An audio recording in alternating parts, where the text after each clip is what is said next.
weekday.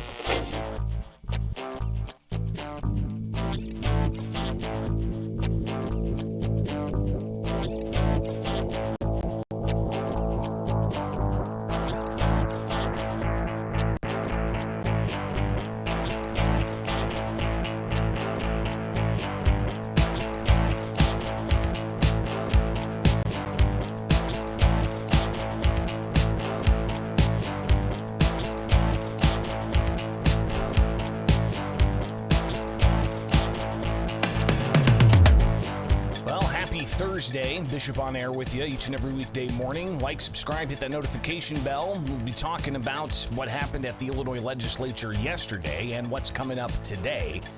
Plus, we'll talk about documents from the Illinois Commission on Government Forecasting and Accountability, looking at the Protect Illinois Communities Act and the impact on local tax revenue. So that's coming up as well here with Bishop on Air. Greatly appreciate you guys being here each and every weekday morning. Like, subscribe, hit that notification bell. A little earlier than typical, but that's because I've got to get back over to the Illinois State House. And actually, I'm bouncing over to Decatur today. Governor J.B. Pritzker's got an event there. So after that, then I'm going back over to the Capitol to monitor a whole bunch of other stuff that's going on. So greatly appreciate you guys being here each and every weekday morning. It is Bishop on Air. Find me anywhere. Just search Bishop on Air on all the various social media channels, and we can connect that way. So good morning to those jumping into the chat room this early. We've got Ex-Viking, Josh, Daniel, we've got Christopher, Tenebris, Dimitri, and Tattooed Squirrel joining us here live this morning thus far in the chat room. Richard also saying good morning all.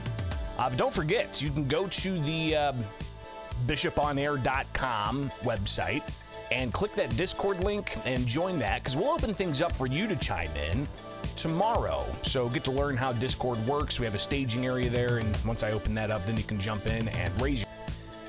Welcome back. All right. Said it disconnected briefly, but we're back on, so thumbs up. All right, it is Bishop on Air here each and every weekday morning. Greatly appreciate you guys being here and making this happen.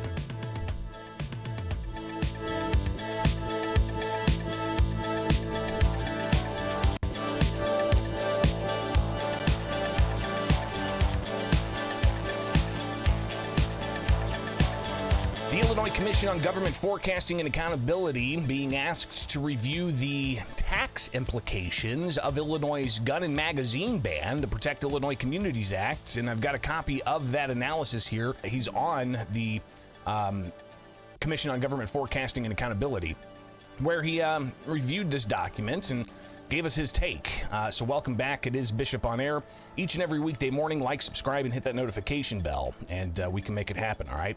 All right, so let's get to this. The Protect Illinois Communities Act. It's, of course, the measure that passed the General Assembly and Governor J.B. Pritzker enacted way back in January of 2023. In all the litigation that's been going on, of course, you got the Southern District case that's still ongoing with some deadlines to file a variety of different discovery things with those litigants, and that's going to be coming up here in the weeks ahead. But of course, with the lawsuits continuing, you have questions about other variety of other questions like the tax implications that there are. So let's get right on into this, and I'll read this to you as I have it here presented to me in a printed out document. It says, the Protect Illinois Communities Act bans the sale and distribution of assault weapons, high-capacity firearms, and ammunition tax, which is FAET, distribution from the federal government to Illinois on the sale of firearms defined as assault weapons.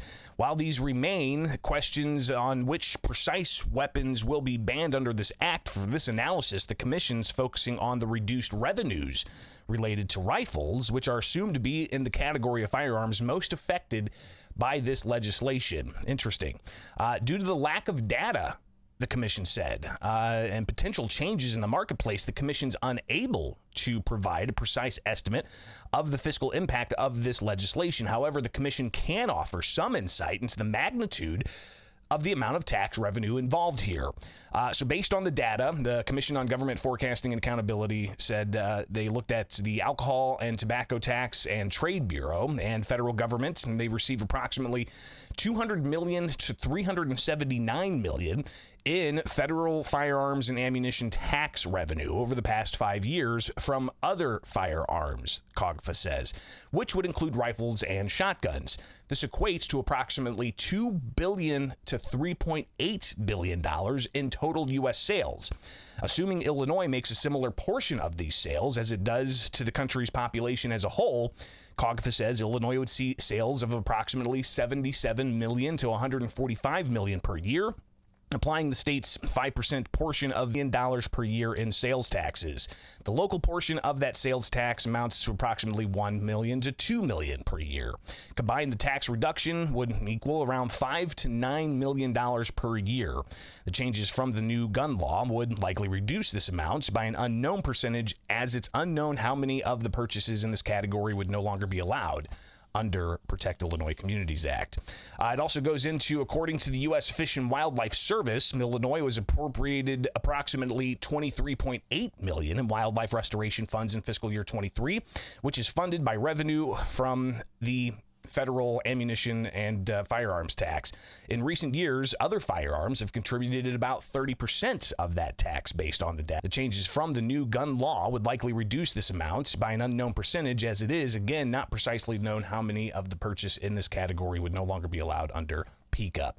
So really, it goes into saying that they don't necessarily know exactly the broad implications tax-wise, but they can assess that per year in revenues here in Illinois. Guns are 48.2%, revolver 17.8%, shotgun 12.6%, traditional rifle 11.1%, modern sporting rifles 9.8%, and then you've got the total black powder and muzzle loaders about 0.6%. So interesting to see that, and that's from the Sandwick Associates on behalf of Firearms Industry Trade Association in 2020. So I talked with State Representative C.D. Davidsmeyer to get his reaction to this. He is a member of the Commission on Government Forecasting and Accountability, and here is the representative talking about what this ultimately means in his takeaway of reviewing this document. Yeah, so COGFA released this report, and COGFA is the Commission on Government Forecasting and Accountability. They released this report that basically tries to figure out what the impact of the gun ban will be and the sales tax that will be missing. They tried to estimate, because the estimate is anywhere from $5 to $9 million loss annually because of the gun ban. So it is an impact, and it's an impact on the state of Illinois at a time when revenues are coming down and we're not receiving all the federal bailouts that we've received over the past few years. So it's going to impact the state of Illinois negatively. So Davidsmeyer also talking about the idea of we don't really know how many firearms there are in this category, part of the Protect Illinois Communities Act.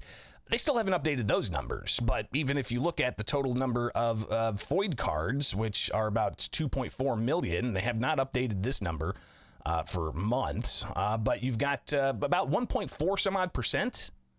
About 1.4 some odd percent in the rate of people who are FOID card holders actually registering. But the report from COGFA essentially said that they can't determine yet as to what the actual impact is. Is that a good thing or a bad thing? And here's C.D. Davidsmeyer. It's a bad thing that it seems that nobody knows how to figure out which guns are legal and which guns aren't. I mean, they wrote it fairly poorly, and that's what happens when you have somebody who doesn't know much about guns writing legislation to ban guns. So Committee on Administrative Rules objecting to those rules. The objection, because Jay Carr said the objection is because things are too vague, and State Police said they disagree. Well, here's C.D. Davidsmeyer responding. But it's equal number Democrat, equal number Republican. So the reality is this group is saying that it's up to the state police to go back to the drawing board and figure out what Jay Carr is really asking for and provide that information. And also, he's hearing a lot from his constituents. Their rights are being violated, and I would absolutely agree that this law is unconstitutional. It's my hope that the United States Supreme Court will step in and be the voice of reason on this. For years, the answer is to take away guns.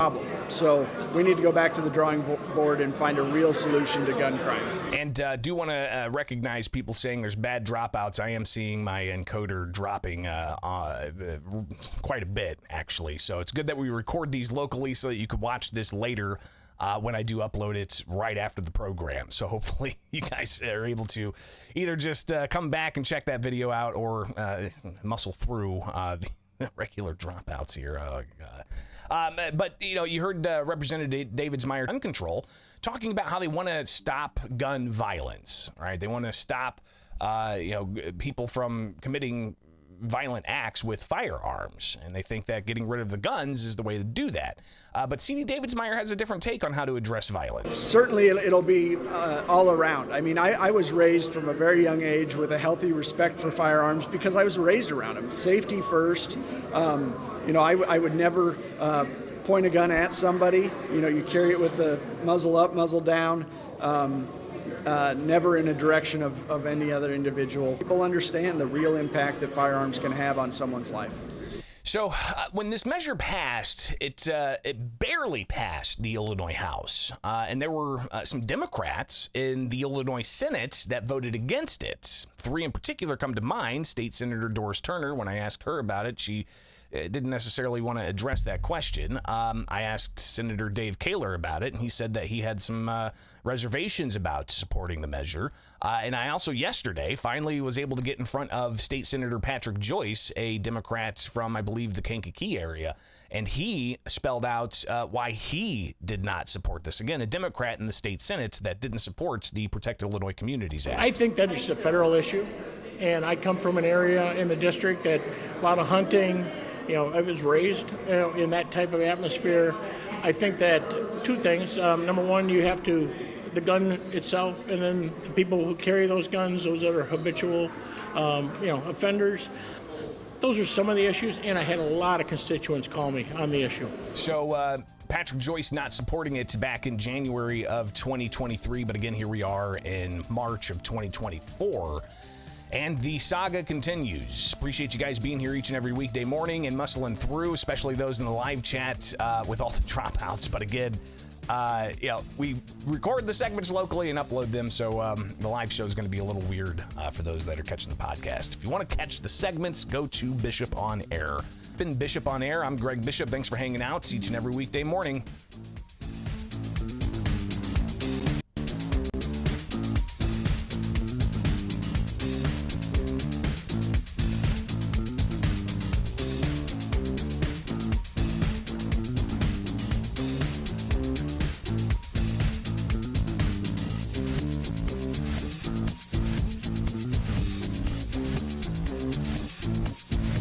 There's an effort at the Illinois State House to try to make social media companies pay digital news outlets for linking to their content. That's just one of the ideas that was floated yesterday at the Illinois State House, and it raises all kinds of questions about the side of doing this on my own time from my home studio. I do run over to the State House and cover things that are happening over there. So you can follow me on Twitter or X. I don't want to dead name that social media company, but you can see all the different articles that I put together with my team and myself. So go to thecentersquare.com. Again, thecentersquare.com, where you can see some of these headlines that we put together from yesterday. One in particular that I do want you to note here is the Illinois measure to require social media companies to pay news outlets being debated. This is an interesting proposal in as far as what it would ultimately do. So if you check the story out, it talks about Senate Bill 3591. Senate Bill 3591. It would structure for online news outlets an ability to negotiate with social media platforms to get compensated when someone shares a news story on their news feed.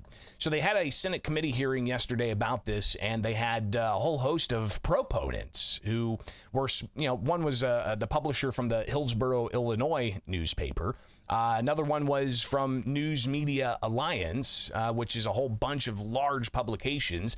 You also had the Chicago Tribune supporting this measure, and a variety of other very large publications supporting this measure.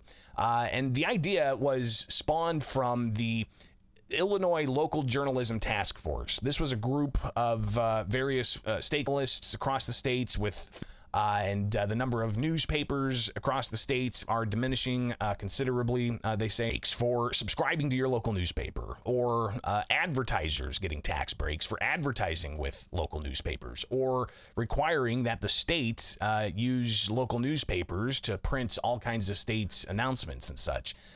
So those are some of the ideas, but in particular, this bill, Senate Bill 3591, would say that states, Illinois would set up a policy of sorts, a way for social media companies to be required to negotiate with news media outlets to ultimately pay the news media outlets. But people called this a link tax, a measure clearly having a lot of opposition as well from free speech advocacy groups to even longtime journalists. One, Jeff Jarvis, he said the current proposal would only benefit large publications and not startups, and that could impact even like minority news publications. He also said in locations this has happened, the media companies end up, the social media companies end up not sharing the links, which results in no loss for companies like Facebook, but a loss of traffic for those news outlets. He also said that to require platforms to have a must-carry clause is, in essence, to say that this is compelled speech, and compelled speech is not free speech. State Rep Socialism said it's, in fact, a tax on Meta and Google because they're not gaining anything by putting it up there, and they're just going to stop doing it. And if you make them continue, by definition, and that is socialism, he said. He said there's no way you can get around that. So it was interesting to see that debated yesterday in the Illinois Senate. The measure did not advance, so we'll see ultimately what happens from there. But some other stories, you've got a whole host of things happening, from legislators talking about the sub-minimum wage, and if they get rid of that for those with developmental disabilities, you could see those with developmental disabilities losing their jobs. So again, just some of the things they're discussing at the Illinois State House. Coming up today, and again, we're going to be finishing up here shortly with the live stream, just because I got to get to covering stuff. Today, you've got several different news conferences. One in particular is going to be interesting. You've got two senators that are looking to legalize psilocybin. And those are the magic mushrooms. So what they want is to have what's called the Cure Act, and it essentially is a measure that would allow for psilocybin to be used in different studies that are out there, saying those who suffer PTSD or other, different types of psychological ailments, they may be benefiting from the use of psilocybin. It's not to say they're going to go on some ayahuasca trip, but maybe microdosing can assist in some of those mental health issues. So interesting to see that's going to be proposed this morning. But you have the issue of the undocumented migrants, the non-citizen migrants, those who cross the southern U.S. border, 35,000 plus in Illinois. You've got Senate Republicans that are going to be pushing for more transparency in how all of that's reported and how the taxpayer cost continues to stack up. So that's also going to be happening today, as is House Republicans proposing legislation to address human trafficking in the state of Illinois. So clearly, some of the focus on where we're at on different types of policy issues for these legislators. It's fascinating to see how they interact with these things. All right, so that's just some of what's coming up today. And again, tomorrow we'll review what happens in the past 24 hours from the Illinois State House. And then also we'll open things up for you to sound off on Discord. So greatly appreciate. And yes, I know, even with the dropouts, I probably should have did it one other time. It was a mess. So have yourselves a wonderful rest of the day. Like, subscribe, hit that notification bell, and we'll be back at it tomorrow morning.